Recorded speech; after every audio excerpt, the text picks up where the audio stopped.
Hey there, welcome back to Ask Amy. I have a question from Melissa. Melissa says, I had my first major panic attack 8 years ago, but looking back, I had panic attacks and OCD thoughts way back to when I was 8 years old, and I daydreamed a lot to cope. When my panic attack loop started 8 years ago, I came across your website and it helped me a lot. I also read Paul David's book, No More Anxiety, and understood that I just had to continue with my life without paying attention to the thoughts. This helped me get out of the loop back then, and I've been living 8 years free of the loop, but with some on and off OCD intrusive thoughts and panic attacks when I travel. Now I just had a panic attack a couple of months ago because my work friend had a psychotic episode, which is one of my biggest fears, losing control, losing my mind. This threw me on a loop like it had been 8 years ago, and it felt horrible, but I did just what I did the first time and continued with my life as soon as I started seeing how thought creates my experience and how believing there's a problem makes my head ruminate for hours a day. Soon this brushed off, meaning the loop kind of faded, I guess, but it still felt kind of uneasy knowing that loop can start back up at any time. I read other people's experiences about how they stay in this loop, and it discourages me so deeply. It makes me wonder how you deal with people who suffer and can't seem to understand what you're pointing them to. Now I just moved away from home. I'm alone in a big city. The anxiety and sadness is so big. I feel the loop and rumination about everything kicking in. I also see how my thought creates the experience, and sometimes it feels so freeing, but other times I feel like I'm just going to continue in this loop forever, like the experiences I've read. I realize this is just a thought, but my mind is so stubborn. I feel deeply hopeless when these feelings come up and have been ruminating for days again. I've been watching all of your YouTube videos, and I just recalled my habit of daydreaming since I was a child. I've been habitually living in my head, even though I know it's just my thoughts. It makes it very difficult to get out. It feels like a bad habit. When I daydream good things, I'm happy. When there are bad thoughts, I'm unhappy. Is there anything in between? And why does it feel like it doesn't last?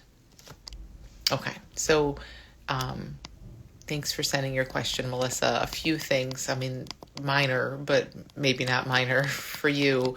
And I think I told you this in an email. You don't have to read people's experiences, especially if you're reading experiences of people who are stuck in anxiety. I 100% promise you that has nothing to do with you. That has nothing at all to do with you. We could take anyone in the world and feed them a bunch of content that says this is a big problem and it may never change and it didn't change for these people and that's going to feel horrible. And you could feed people a bunch of content of hopeful stories and there's tons and tons of experiences of people who were in anxiety very similar to you, and it's just not a thing at all in their life anymore. Tons. So you're not finding those stories. They're probably not out there in the same way or in the same kind of places. But just don't. Really. And you say it really clearly. Like you see, this feels hopeless and it feels horrible when you read these. There's no upside to that at all. So just that alone, I think, could have a really big impact. So your question, I love your question. I love when you say, so you remember that you daydreamed a lot to kind of cope with this and maybe still do at times, and that it feels like you're living in your head, as you say, where you daydream positive things and things feel good, but then when the thoughts are negative, things feel bad, of course, right? And you're asking, is there anything in between? Why doesn't this last? And that's an excellent question. It's a really, really good question. It's kind of a simple question, but honestly, it's one that not a lot of people even think to ask. What's here that's not this roller coaster? What's here that's not either a positive fantasy or a negative fantasy? Which is what worry and anxiety and fear are. They're negative fantasies. So you're seeing, and really lean into this and trust yourself, because you are seeing. You're living in kind of, and I don't mean this in a negative way. This is true of everyone for the most part. Most of us, we're living in fantasy, period. We're living in imagination, period. Now, life is right here. It's not like we're not in reality or in the senses or any of that. There's sensory stuff. There's sensation and seeing and hearing and, real life. But there's also a lot of thought, right? There's a lot of narration, good or bad. A lot of mental imagery of things that we can't find those things. It's just a thought. It's just an imagination. It's not here in front of us. A lot of scenarios of what could happen or what might happen or what's happening for someone we don't know, or, all of that is not real. It's all make-believe. And it's so crazy how thought brings that to life in such a big way to where it feels very real. It feels and seems like the realest there is at times. Like that's as real as it gets, but it's not. So your really, really great question of what's in between, that's what I want you to kind of start to feel out. And because my words won't matter, they can be a pointer, but you need to kind of feel into like what's here that's not imagination. What's here that's not fantasy? What's here that's not thought? Those are all synonyms, by the way. What's here that's not a story in time? Sometimes that's a really good one. What's here that has no time, that has no story to it, that just is? You can feel, you can see, you can hear, you can smell, you can taste. Like, let yourself immerse in that. Let yourself kind of check that out and just notice. Thought has a very different feeling than reality. Thought tells a story, and that's unfortunately why it's so compelling sometimes. It either tells a very positive story or a very negative story a lot of the times. But it's telling a story. It has a sense, but yet again, we can't find that story anywhere. It's like a whole reality starts to play out in mind, whatever that is, in thought, whatever that is. We don't know where it is. That's not real like this. It's not real like the color and the shapes and everything you're seeing right now. It's not real like the aliveness that's in my voice and the sounds around you. The stories and imagination have a really different feel. So we just have to kind of feel into that and check that out and be really curious about that and see, hey, if I'm not jumping into good and bad stories, what else is there? Your question, well, look and find out. Hear, listen and find out. Smell and find out. Feel and find out. But with no judgment. Not that you're not supposed to be in thought. Thought wouldn't be here if it didn't have some function. But just we give it all our attention. It gets everything. So we just want to come into reality, come to your senses, and kind of check this out a little bit more. And the thing about this reality is that it's totally unknown. If you think you know it, if you're saying, oh, that's a boring pen, that's a thought.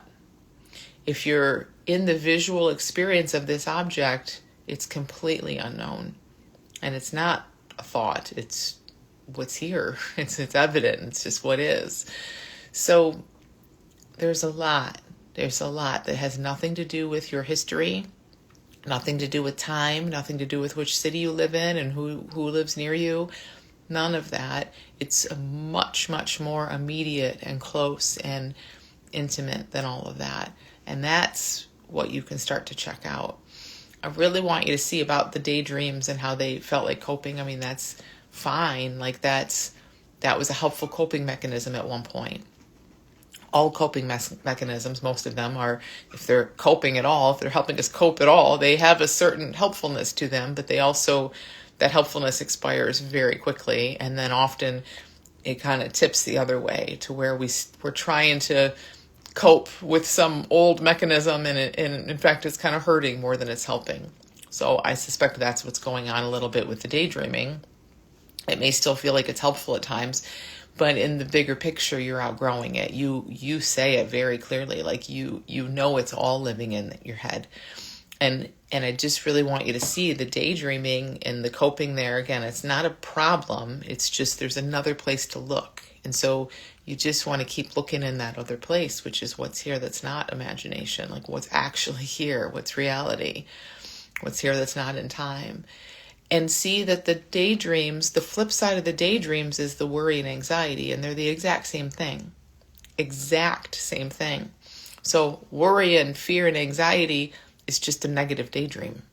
It's not reality at all. It doesn't matter what you read about how other people are feeling. That's imagination. You don't even know those people. You have no idea what's really going on there. So, or what happened 8 years ago, or what happened yesterday, or your friend at work who had the episode, or what might happen to you. All of that is a negative daydream. It is not real. It is story and imagination. And our stories and imagination scare us.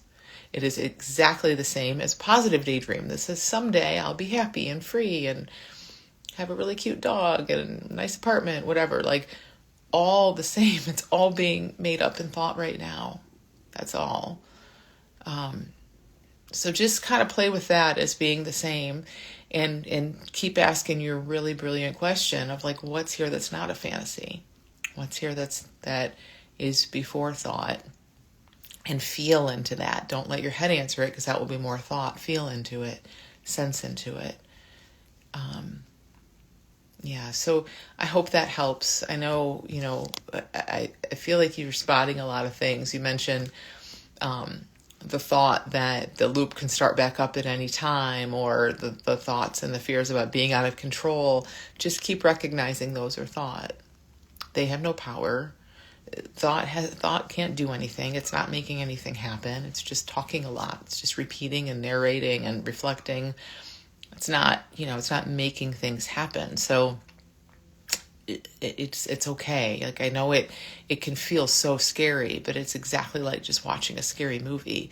Scary movies can feel very scary too, when we're really immersed in them, but they're still a movie. And that's exactly the thing about thought. It's just reflecting and repeating, and it's not doing anything. So the thoughts that worry you about being stuck or losing your control or losing your mind or whatever, like, just see it's one single thought. That's all it is, one single thought. And then go back to your excellent question of what's here that's not a thought. So I hope that's helpful, Melissa. Thanks for sending your question. You can all send questions to askamy@thelittleschoolofbigchange.com, and I'll see you next time.